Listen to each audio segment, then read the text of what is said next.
So I'm going to be reading some pieces that I started writing about my mom quite some time ago.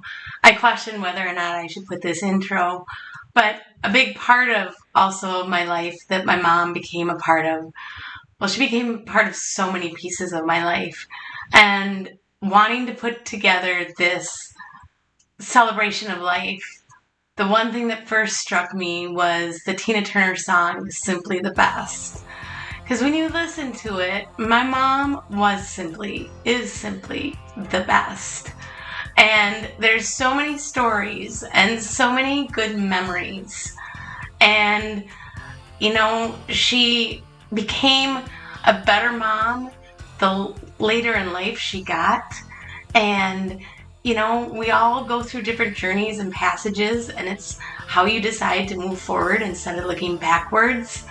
When I look to the 7 years ago when I came back from North Dakota and I got to get involved with my mom's life, at first it was just simply getting out and going for lunches. I had no idea when they say a caregiver, I had no idea what being a caregiver was going to mean, what it was going to involve. And I would do it all over again for every second, every moment, every giggle, this entire journey. We became so close. One thing my mom had said a couple of weeks ago when she looked at me and just out of the blue she said, "We are going to be best friends forever." I think she knew what was coming and she just wanted me to know. So, I'm going to read a couple of pieces. It's going to sound like I'm reading. I have the privilege of traveling with yoga hot pants. It's more than a privilege, it's a journey I wish more could travel on. If you didn't have a yoga hot pants in your life, you're truly missing out. I heard a woman who had a mom that would call her 20, 30, 40 times. Now this was on like Good Morning America 20 years ago. And the mom would give these random updates of recalls, trucks, tires, hamburgers, ice cream, coffee. Her daughter didn't drive a truck. Excuse me. She's a vegetarian, lactose intolerant, hates coffee. And it was sticky. It sticks with me because it was a lot to keep up with having yoga pants in my life. I give this example of another mother-daughter story because there are days I have the same litany of random alert calls from yoga. Similar to the other mother, yoga finds the alerts irrelevant but nonetheless hilarious and with all the same intention intact. Save the daughter alert. I wouldn't give up driving Miss Yoga job or the honor to be her daughter for anything. So there is a story always. You just have to wait for the time. I watched the movie I Can Only Imagine. Story of a boy raised in an abusive relationship with his dad, and the dad through prayer transformed to a man his son aspired to be. As I watched it all, I could think about was how much I would have missed out if I had not taken time to figure out how to break into my mom's sadness that had turned into anger for all the years away from her girls and with no family around her regularly. And I did not want to have regret when she would no longer be here on earth. This is a story to inspire any of you who have perhaps given up on a parent, sister, brother, uncle, cousin, friend, neighbor. There's always hope. You just have to find the door. And when you find the door, you find the crack. Then you gently start to move the crack to open the door. Doors and obstacles are put there to test you. And it is if you want to take on the challenge or let the challenge take on you. This is a story of forgiveness and a journey not sure many would have stayed the course, but life is a journey, not a destination. And if you do not heed the signs, detours, and construction zones, you can easily fall prey to losing your way. We all lose our way at some point and at some time. We have all done crazy things and literally look back and ask who and why and what were you doing. But the best line is, when it is all said and done, and if you are not wore out, wrinkly tattooed red, white, and blue with a few tickets, misdemeanors, and close call parole officer meetings with the pee your pants in between stories, you have not lived life to its fullest. If you have ever read the book Running with Scissors, the point is as a child we lived some crazy stuff. But as I always say, it's not if you get in trouble, but it's what you do. I want to jump ahead to truth is in the mirror and the rearview mirror. The other day I had a phone call. This is about 3 years ago. The woman explained that my mom's Medicare plan would be ending at the end of the month. The woman needed some prescription information and she would give me analysis of insurance providers. I said, of course, I will get this to you. The woman then went on to say that she had talked to my mom before she had called me.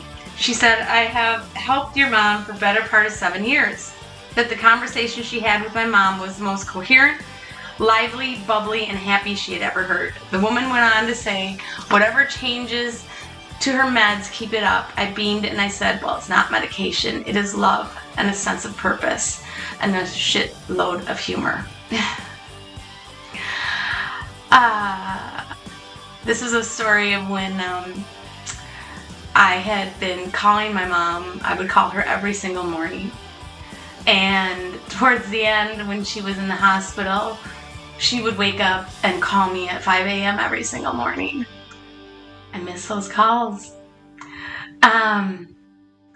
A couple of days ago, I called her in the morning like I do every morning, and she was taking a nap. It was 9 a.m. I called back around 11:30, no answer. I kept calling and no answer on either landline or cell phone. Then I called down to the front office, and they had not seen her. Very unusual. I was transferred to the atrium where they had breakfast and coffee where she starts her day. No sighting, so a bit of a panic sets in. My office is only 10 minutes away, so I headed over to make sure Mama was okay. Yes, I'm a worrier. She was out of my life long enough, and we have so much fun. I don't want her gone anytime soon. I had no idea, but for the last couple of years, I was doing what was called pre-grieving. I would literally harass my mom and say things like, what am I going to do when you're no longer here? She had a lot of different answers. Some were, you're going to realize I'm not that big of a deal. Other days she'd look at me and she'd say, you'll be so cried out you won't be able to cry. She'd always look at me though and sternly say, you can't give demands to God. When it's my time, it's my time. So I get to her place and Pat at the front desk said, no, Bella, I haven't seen her yet. And she wasn't downstairs for coffee. I take the elevator up to her apartment, knock on the door. The TV is blaring and I can hear her landline ringing, no answer. I go back downstairs to get Pat to let me in. As we ride up the elevator, I just pray. We walk in her apartment, no yoga, no walker. Okay, she's on the loose. So I go back to the atrium and I can hear her voice saying goodbye to her friends. One of her friends is saying back to her, good night, John boy. Then I see her tired looks. I walk to her and say, this is why I want you to keep your cell phone with you so I don't panic when you don't answer. Yoga says, I know. I said, what's wrong? She said, I'm so tired. I didn't sleep last night. I said, well, let's get you up to your room. I wanted to get her out for the day, but I saw her real tiredness.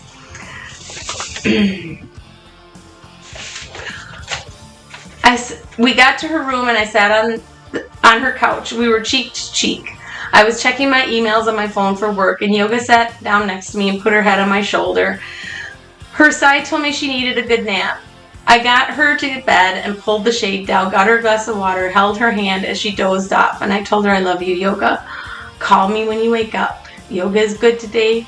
God bless her and keep her well. I love her so much.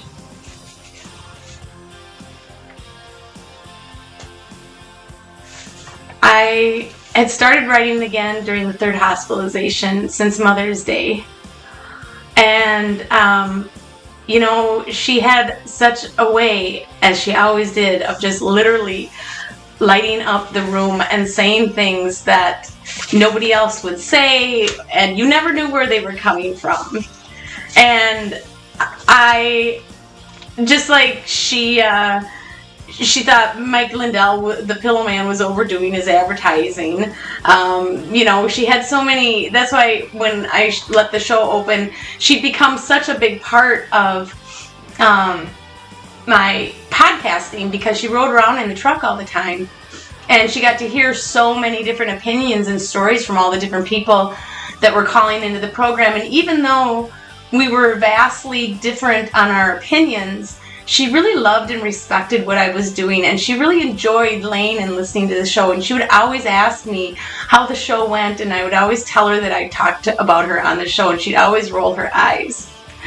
But the particular day that I'd start writing again, I just took a break to read her this short little amount I've written.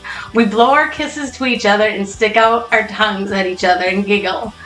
She asked me why I was writing about her. I said, because you are one amazing mama that I will never be able to replace, and I just want to share with you how special you are. By writing this and then reading it back to you, I hope it builds a wall of healing around your heart. Because your heart needs to get stronger and function, but it will never be able to outgrow the actual size that your heart has reached every day in the simple ways you manage to be Miss Yoga Hot Pants, aka my mama, Carolyn Marie Lillo. The nurse had come in, I think it was one of the next mornings, and she was giggling. Mom had hit the call light last night. Upon the nurse entering, my mom asked if she was safe or she was too close to Ukraine. She was mad as hell at Putin and had news feed up on her cell phone. She asked for help turning her phone off so she could head to bed. Then she also asked the nurse to call Putin and tell him to tell Putin to leave the poor people of Ukraine the hell alone.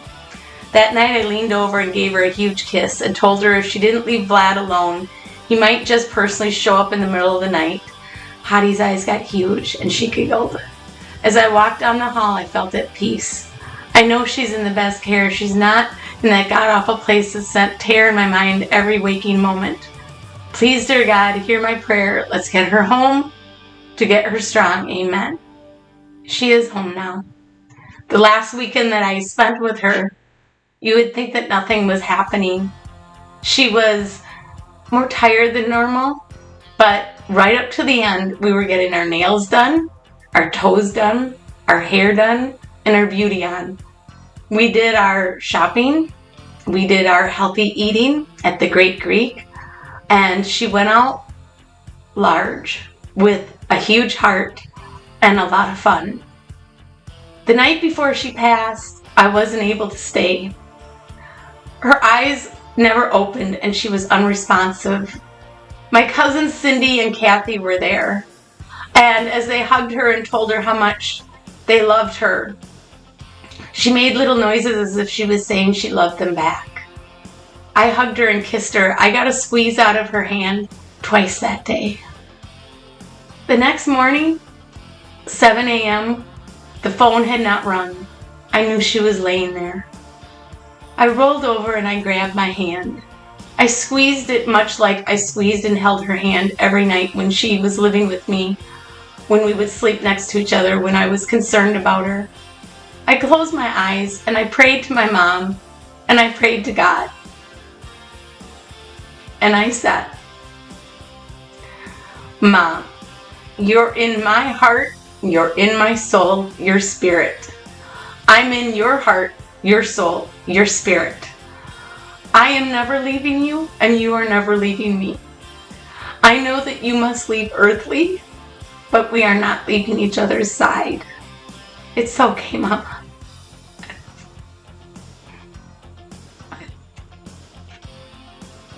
God bless you. Amen. The phone rang. She had breathed her last breath. There's never going to be another mama like you. But you're here with me, heart and soul and spirit. I walk outside and I see butterflies. And you're my dreams at night. And you're right alongside me now, sticking your tongue out at me, saying, stop that crying. And I will love and miss the giggles and the smiles, but I can close my eyes and they're right there. I love you, Mama. I know. I love you, beautiful Mama. And she's saying, I love you, beautiful daughter.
a lifetime of promises and a world of dreams. Speak the language of love like you know what it means. And it can't be wrong. Take my heart and make it strong. You're simply the best. Better than all the rest. Better than anyone. Anyone I've ever met. I'm stuck on your heart. I hang on every word you say. Tear us apart.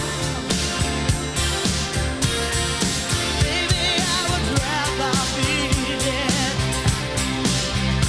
In your heart, since the start of every night and every day. In your eyes, I get lost, I get washed away.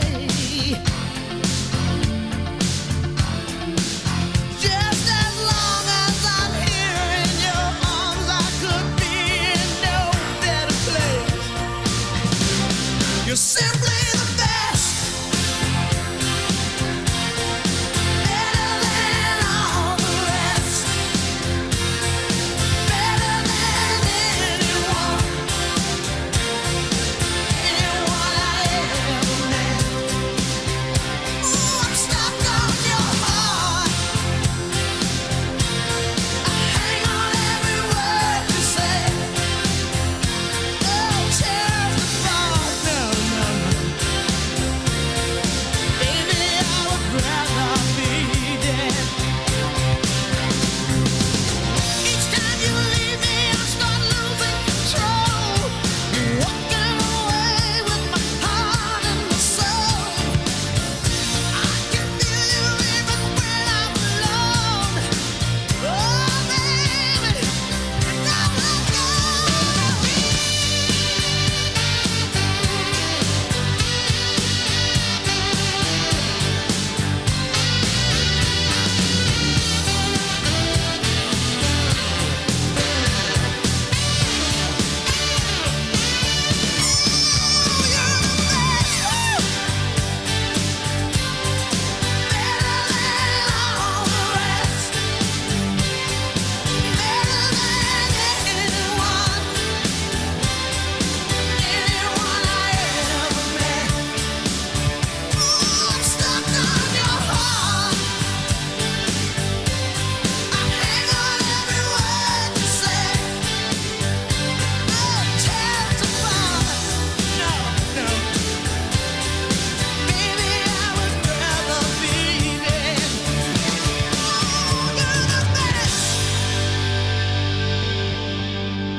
Stella, D'Angelo, I'm trying to locate you. Where are you? Stella, I'm having a heck of a time. I was told to go downstairs, and so I did. And then Carolyn stopped me, and she said, "No, Carolyn, do not go downstairs. Wait in your room. You're not to go downstairs." What the hell am I supposed to do? Okay, I'll be in my room, and you tell me what to do. Bye-bye. Bella, I'm having a little problem with my phone, and I'm wondering if you could help me out. You don't have to come in, but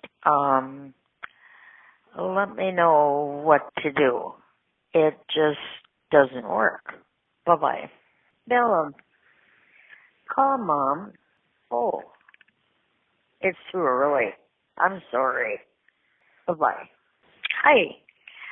Just letting you know that I'm up. I'm not dressed yet, but that's okay. I know you'll help me when you get here. Love you, darling. And I'm telling people that you and I are going out this afternoon. But I'm not ready. I'm not dressed. I have been drawing this morning, and I love those books that you've given me. And I've started drawing again. Love you to pieces, but I know that I need to take another Imodium. And if you want to wait a while, I'll take time to take care of that repair job. But give me a call and let me know what your plans are. Love you to pieces. Bye-bye, honey. Bella, I'm wondering about the hair thing. It's not Fantastic Sam's. It's on, it's where Broger Dental is. And I'm wondering if you can find me an appointment there. I think it's called E.B. Hansen. And it's the owner that does hair, and he does a beautiful job. Okay, I'll talk to you. Call me when you can. I'm in my room, in my pajamas, and I'm looking forward to catching up with you. Love you, honey. Bye-bye. Bella, give your mom a call. I am ready, and I'm wondering how you're doing. Love you, honey. Bye-bye. Well, I'm just wondering if you have any plans, and I'd like to know what you want to do. I know that you have some kind of a plan in mind. So give me a call on my cell phone. Love you. Now, what was your mom's name, Bella? Carolyn Lillo. Carolyn? And will you spell Lillo for me? Lillo. And is it Line? Caroline? Carolyn. Carolyn. You know, it's so funny because I keep seeing her saying, thank you. Thank you so much. Like, almost like you were her friend. Like you were there for her when she needed you. And you made her feel important. Like you made her feel like she was a priority. And I don't feel like a lot of people made her feel that way in life. They didn't. And because I feel like, she said you were really the one that made me feel most loved. And I feel like she says, and she just appreciates it so much. She says, I appreciate you making me feel so loved in this life. And I feel like you're always getting her the food she wants too. Did you always get her stuff like nobody else would bring her and you're like, Mom, what do you want? Yeah. You're like, I know you don't feel good, but you're going to have the food you want, Mom. And I feel like she said, even though other people might not bring it to her, you would. And did you guys watch TV together a lot? Yeah. Because she says, we watched a lot of TV. It's like we're watching TV, talking about TV. And she says, I feel like I grounded you for a while, Bella. Like you couldn't go off and fly, because she says, I felt like I grounded you because did you take care of her for quite some time? 7 years. Oh my gosh, Bella. Yeah, because I keep seeing her going, I grounded you for a long time. You mean prevented me from doing things? Yeah, that's how she felt. Like, that she was your focus and your purpose. And she says now, she goes, I want you to be free and I want you to enjoy your life.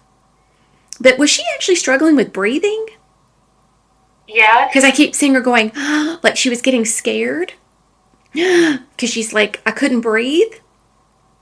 And I'm not just at the end of her life, like her last moments, but before that. Yes. Because I keep seeing her going, I just can't get very far, and I'm out of breath. Yep. And I feel like she said my lungs just weren't working the way they needed to. Yep. And does she also have a heart issue too? Yes. Because she says it's almost like lungs and heart. Yeah. So as she says, I had two things working against me. And I feel like she says, we would crack up about things, Bella and I. Like, I feel like you had the same sense of humor. And she said, sometimes we would just crack up and giggle like girls about things. And she said, I'm going to miss that. She's like, I miss you. And she says, but I keep seeing her being happy. Is her mother already passed, Bella? Yeah. Because I feel like her mother met her on the other side. And I keep seeing Carolyn saying, like, she's sitting with her family at this lake. Like, it's almost like they're at this lake and they're sitting outside in these chairs at the lake. And they're all talking. And your mom says, I feel young and vibrant again. Like, she's in a young body, like, when she appears to me. And I feel like she goes, I feel so good. And it feels like she had a lot of, you might say, pain from her family that she had to work out. And she says, I didn't really know how to work it out when I was alive, but she's working it out over there with them now. Does that make sense to you? Yes. Because I feel like she said she didn't always feel loved. And I keep saying, like, in heaven, her mother's really loving her and taking care of her and doting on her. And Wow. I keep seeing her saying, it feels so good to know that she loves me. And she really needed that. I feel like your mom, that was almost like that something that kind of broke her heart. And it's almost like I see her mom tending to her heart, like mending her heart. And so they're there together and they're talking and they're outdoors and they're by this big lake. Did your mom like lakes? Well, we spent a lot of time on the lake. Oh. Because And when you're saying about, so several weeks ago, Mom and I were riding around together, and she said, I've never really felt loved. Oh. And Yeah. she said, and I was explaining to her, so 7 years ago when I moved back, we had been estranged for many, many years, and she was very depressed because her family just didn't come around her. Yeah. And I slowed down and spent a lot of time with her and worked through her depression, and we literally became best friends, Yeah. best buddies. And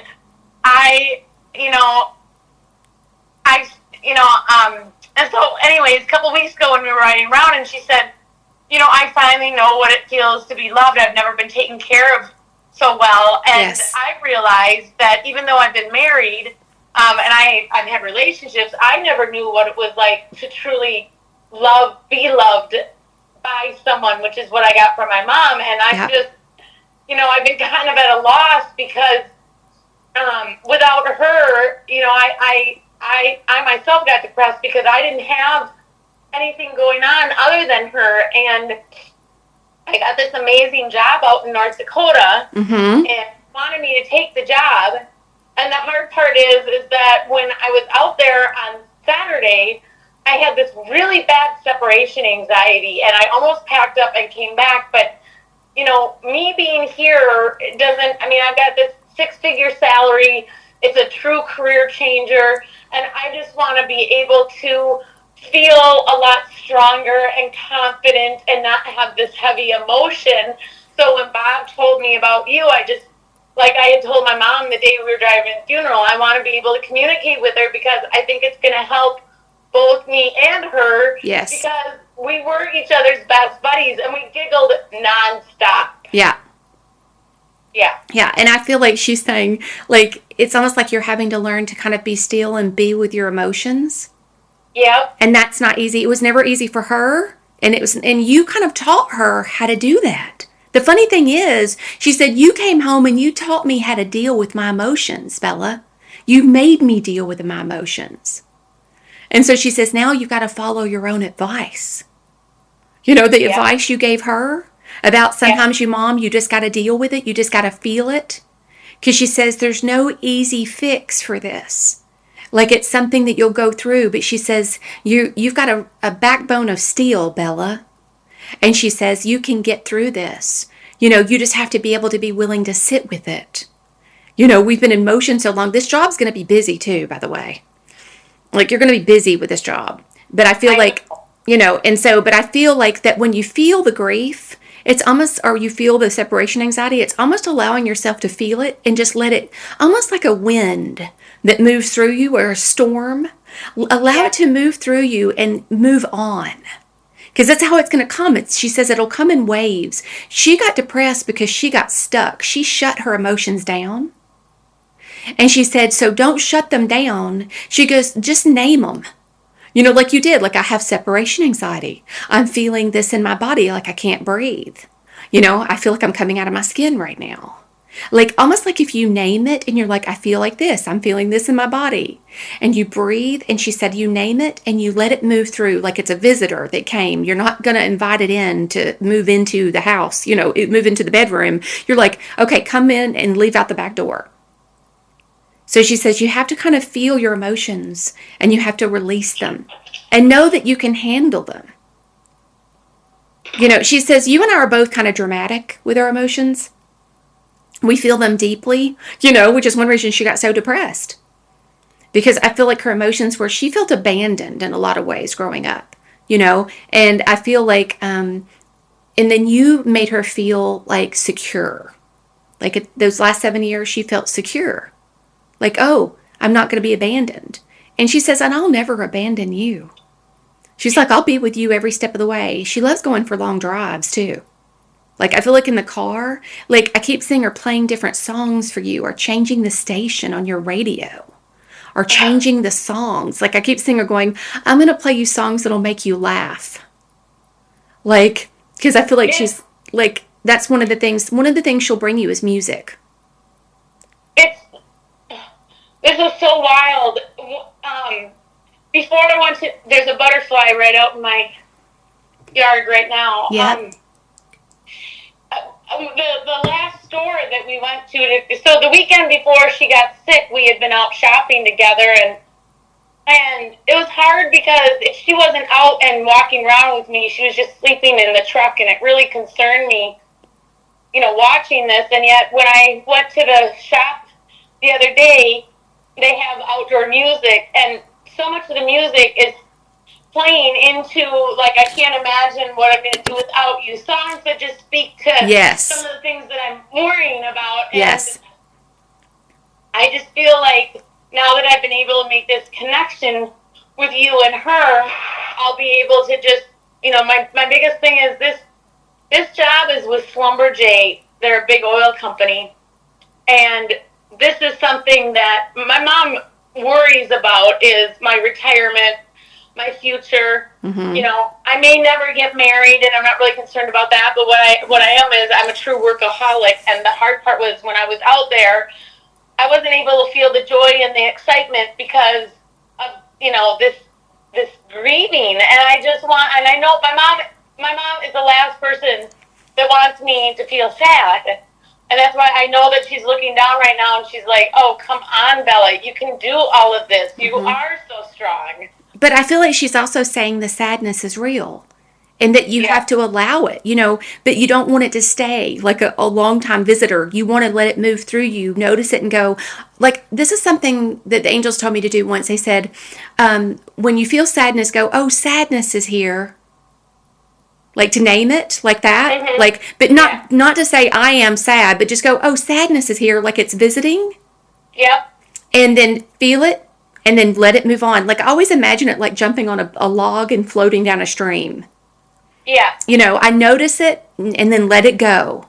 That's processing your emotions, you know, because you're going to grieve your mom. You loved your mom. She became the most important person in your life. There's no way to just like, okay, I'm not going to feel any grief.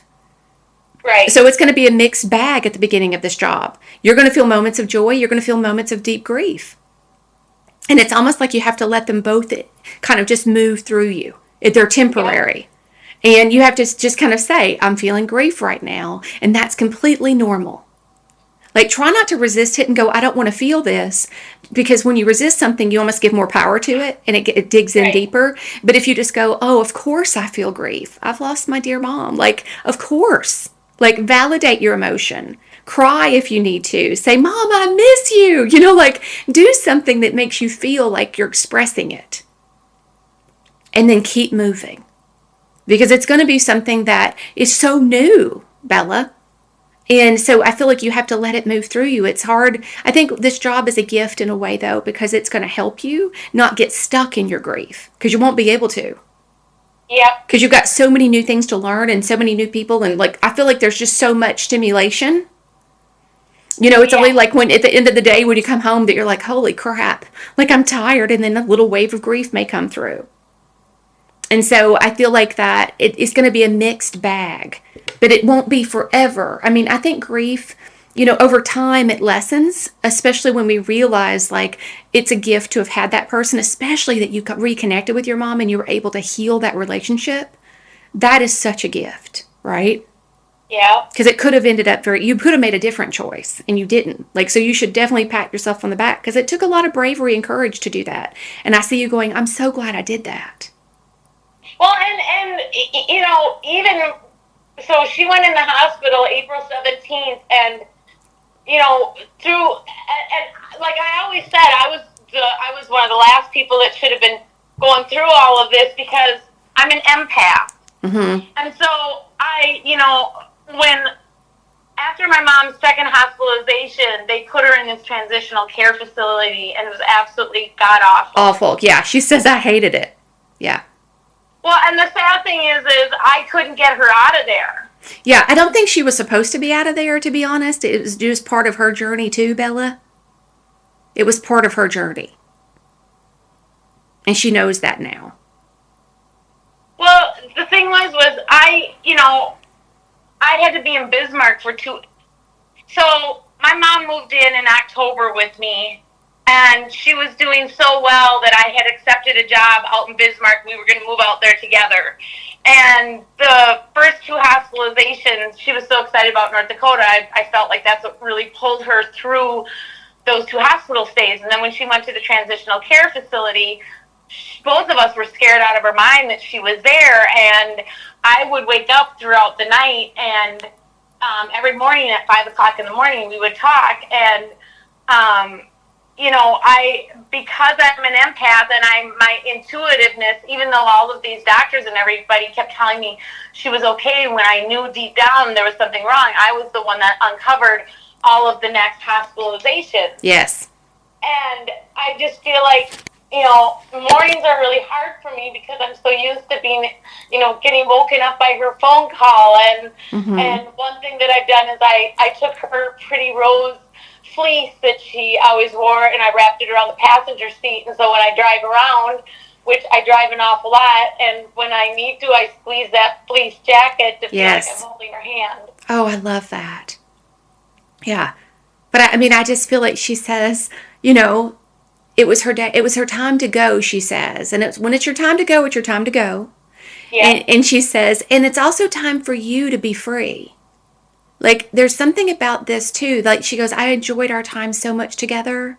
She goes, but it was always going to be limited, Bella. It was always going to be limited. And I feel like she said it was going to end at some point. And she says, and it's almost like she says, I ended it, you know, at this point so that you could kind of go to this new job and you can kind of be free in a way so that you can make some decisions. And because I feel like you do work hard. And you would have felt guilty, like if something was going on with her, like I need to get home. Like my mom needs me to do this. You were always thinking about her. Yep. And so I feel like she says you couldn't have really done the job the way that you need to do the job if I was still here. And she knows that. Because you were always thinking, what's she going to need? Is she okay? You know. But when I see her, though, I feel like she just says, you're going to be just fine, honey. And I do think there's a relationship and somebody that you might meet on this job. It may be a new friend that's really important. That is going to be somebody that you really connect to, and for some reason they'll remind you of your mom. And I keep seeing you having these deep conversations, and almost like you've had a similar experience with your mothers. Like this person lost their mother too, and I keep seeing you talking about your mom. So do you actually interact with a lot of people in your job? Yep. Because I keep seeing somebody, you and this person kind of sitting and just talking and talking and talking and going, oh my God, this is so therapeutic. I feel like this person's like my therapist, and they're like, oh, I feel the same way about you. So there's going to be somebody you meet during the course of this job, an important friendship that will actually help you. Like I feel like your mom's sending this person to help you through this process of grief. Yep. And so I feel like she says, you'll have somebody to talk to, Bella. She goes, not that Bella ever has a hard time finding somebody to talk to, and she's laughing. She's cracking up. So the uniqueness about this job is that, so when she found out about this job, which is a 6-figure income, it's with a global international company, and the hard part was when I left Friday to get out there, I just was beside myself crying, and I just didn't want to be out there and being miserable. And then I had that horrible day on Saturday where I just had the worst separation anxiety. I've never felt anything so awful, but I stayed the course, and only to find out that I'm here in Minneapolis for 2 weeks, and then I go to Oklahoma for a week, and then I'm not even back in Williston until September 26th, which that gives me so much time to heal. Yeah. Because I want to be able to, I mean, this is my dream job. And when my mom went in the hospital on Thursday, 3 weeks ago, Thursday night we went into the hospital, and Friday the next day she was clear as a bell, and I really felt that we were pulling through it. She listened to 2 conversations with me talking to my friends about this North Dakota job, and when I got off the phone, I looked at her and I said, why are you so happy? And she said, because you're finally going to have your independence, you're going to have your dream job, and you're truly going to be happy. Mm-hmm. And even though at that point I thought she was coming with me, and I told her, I do know that she would not want to be living in those facilities. I would want her with me, and yet it wouldn't have worked because you're absolutely right. I would never have stopped worrying. Yeah. And she says, now I can just look after you and enjoy the experience of being there with you. Oh my gosh. So she says, I'll be with you every step of the way. And she's like so excited for all the people you're going to meet and the new experiences you're going to have. And I just keep seeing her saying, but make sure you take time for rest. She goes, Bella, when you start a new job, you go like the road runner. And she's like, make sure you have some balance. You'll be better at the job if you have balance. And make sure you eat well. Man, Bob was right. You have totally, I think tomorrow and tonight are going to be that much better because everything you have said is straight from her. And when I got to Williston Friday night, I posted on Facebook that Mama and I finally made it to North Dakota, and when people were like, oh, I'm so sorry you're by yourself, I'm like, I'm not by myself. She's with me, and she made it to North Dakota with me, and we're going to be back, and you're right, she's going to love watching all the experiences and seeing me have so much fun and making serious money. Yeah. She loves that because I'd never felt like she had enough in some ways. She said I was constantly worried. Always worried. And I keep seeing her saying, I don't want that for you. And so I feel like she says, but I think that with this job, there's a lot of room for advancement too. Yes, there is. Like, I feel like you might be in this position for like a year, and then there's a promotion or a new position. And so I feel like she said there's so much room for advancement here. And I feel like they're going to really like you, Bella. Like, you're going to just really feel like you fit there like a glove. And there's a sense of family with some of the people you're working with. So you're like, oh my God, these are like my people. These are my people. And they're just welcoming me in. And so I see this real sense of belonging there, Bella. And that's kind of what you're needing right now. Because I feel like your mom made you feel like you belong. Like, she was like your roots. Yeah. And now you feel rootless. Like, I don't have my roots. I'm just floating. And, but I feel like when you go to this job, it feels like you'll find your roots there. But you're going to feel some of this grief. You're going to feel some of this. But you're strong enough to stand in the face of those storms, those little storms that come through. I think you have to say, I'm stronger than the storm. Like sometimes you just have to say that. I'm stronger than the storm. I'm going to allow myself to feel it. I might need to cry. I might need to, say I miss my mom, but I can get through it. Just keep talking to yourself like she would. Like, you can do this. Because I feel like that's kind of how she is. She's a cheerleader. When I was driving, throughout this whole thing, even on Saturday when I had this really bad, I prayed to her and I said, I can handle grieving and being sad, but I can't handle this extreme separation anxiety. I've never felt anything like it, and ever since then, it's gotten better and better.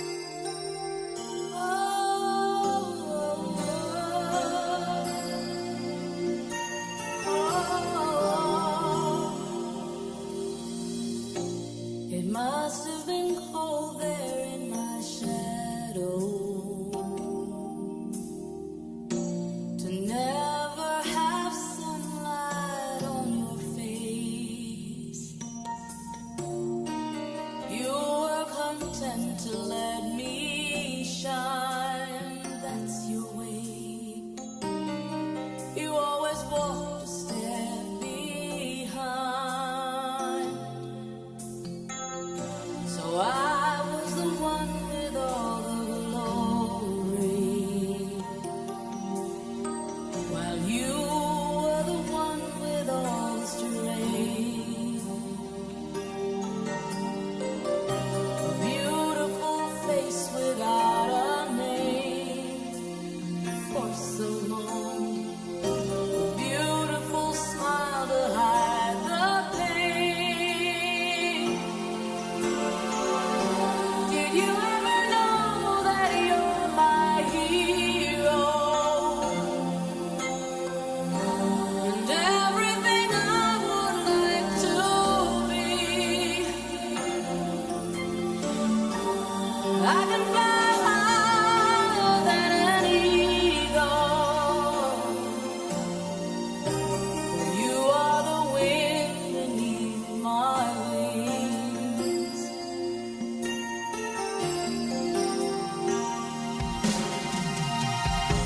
It might